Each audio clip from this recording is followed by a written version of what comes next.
Hi, everybody. Welcome to another episode of Nadi Digital Economy Malaysia.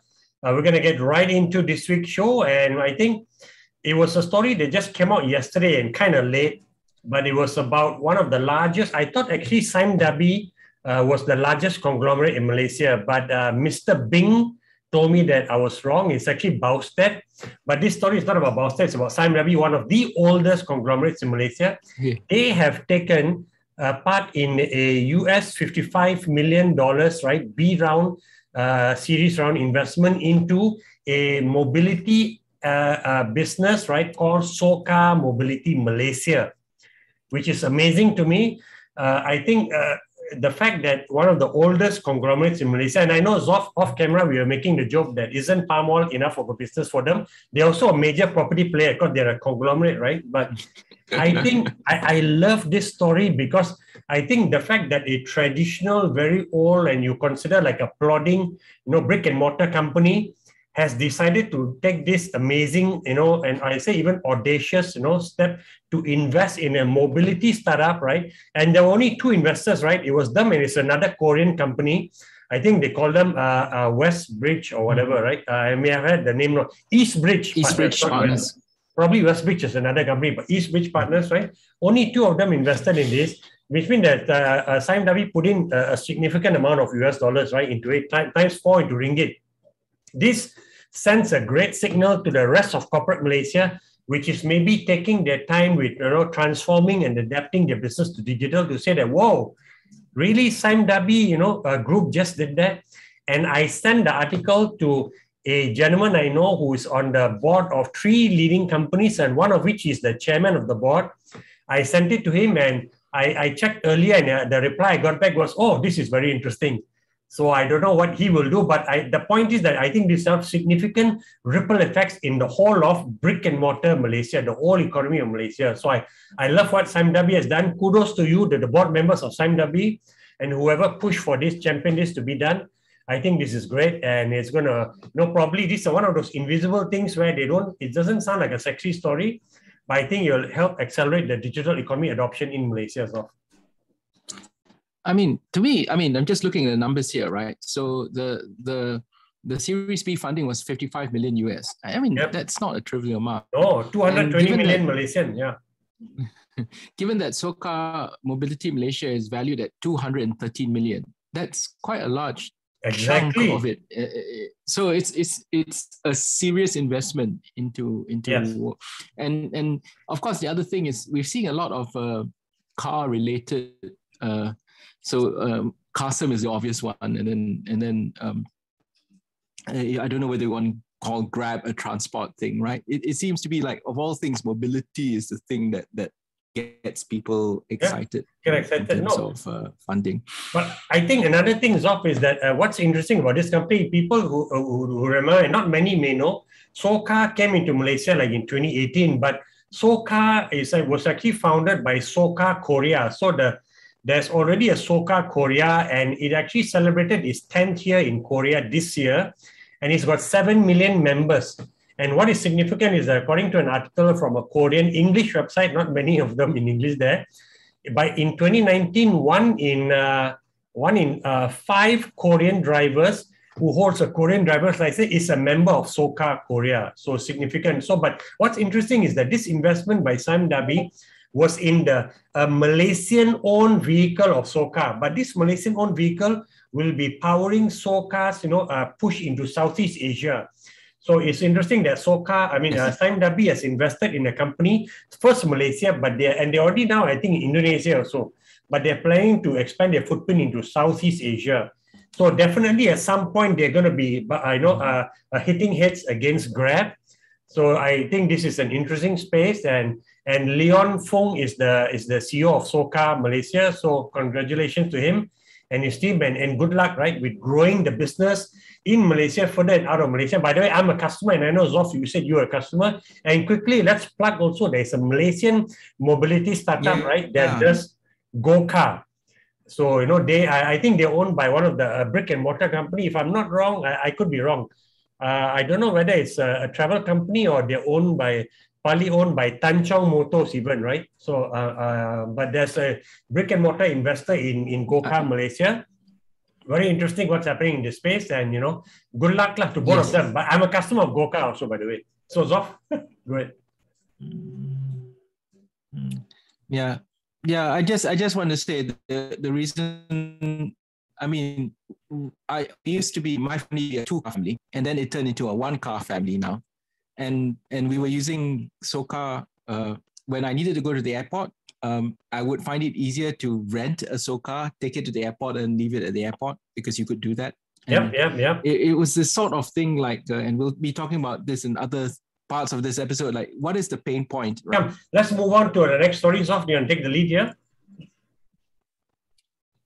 Yeah. So next story is, well, it's a report by Financial Times Focus, FT Focus, and cloud banking platform Mambu. And their big headline is, they say 2 in 3 banks, 67% of banks believe they will lose market share within 2 years if they fail to digitally transform. And we're talking about APAC banks here. And my first reaction was like, like, okay, that's quite a lot. Yeah. And then I think, Karam, your reaction was, don't they all feel that they're going to be a threat if they don't transform? But the other thing that came to mind was, my gut feel is that I feel that Malaysian banks seem to be more ready than most. And maybe it'd be interesting if we can get more data eventually on this.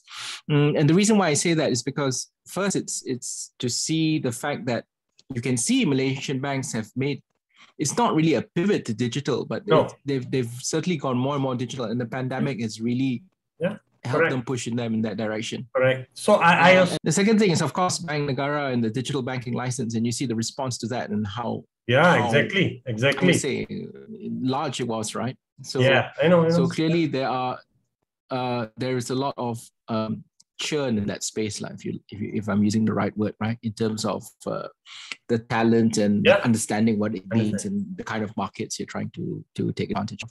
So Karan? Just very quickly, I think when they say 2 in 3 expect to lose market share, we are talking off camera, is that those are among those who, they said 2 in 3, right, who expect to lose market share if they don't transform. So what's striking to me when you say 2 of 3 believe that if they don't transform, they'll lose market share. So there's this Mr. 33%, right?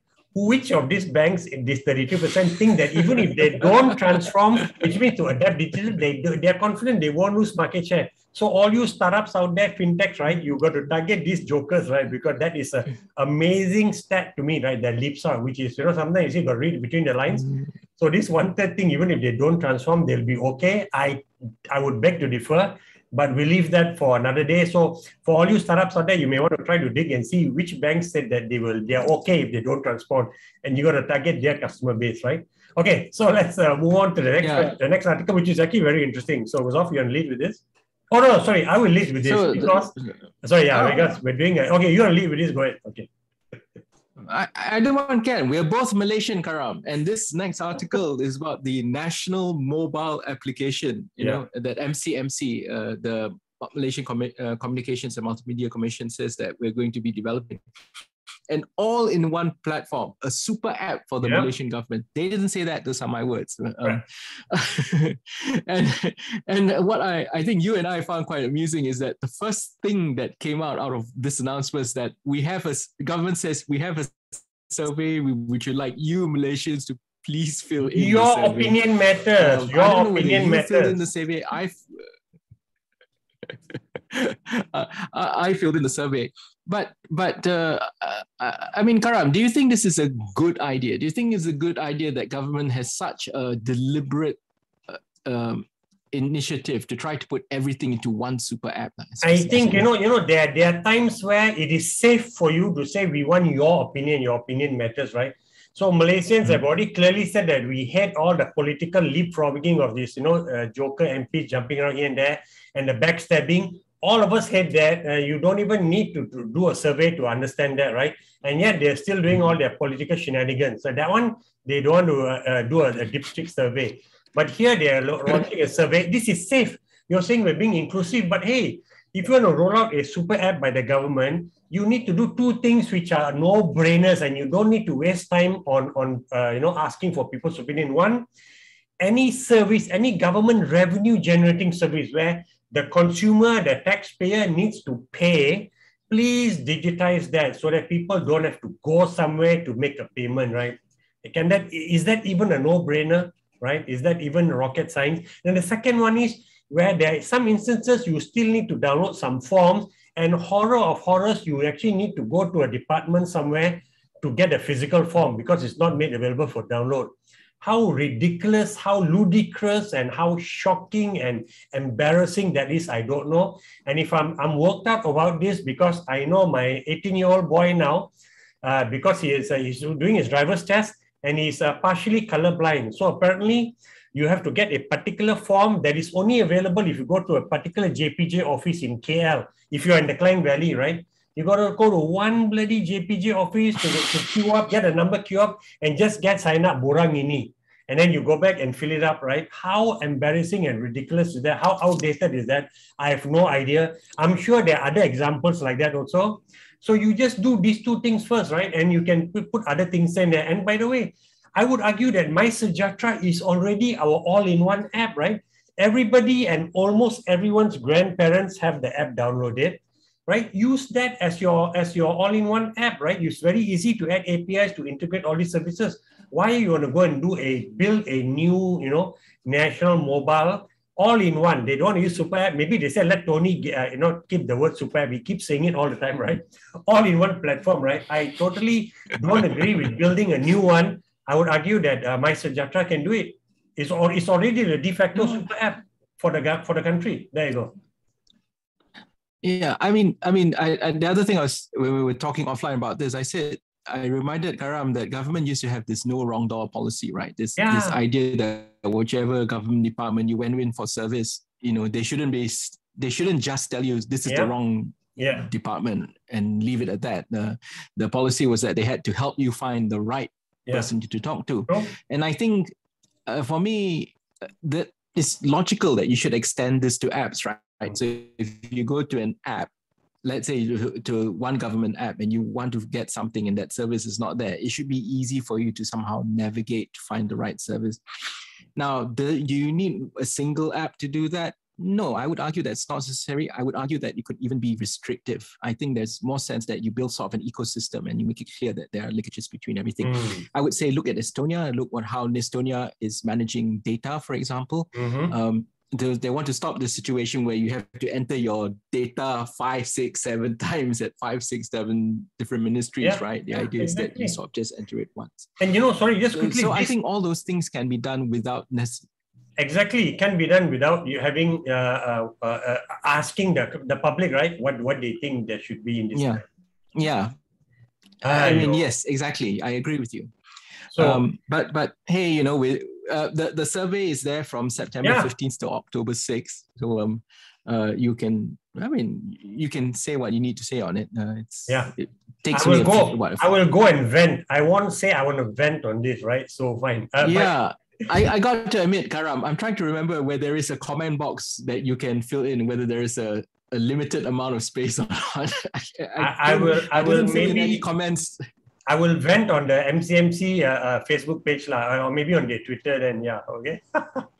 But okay, before we move on, just very quickly staying with this also, with this app, right?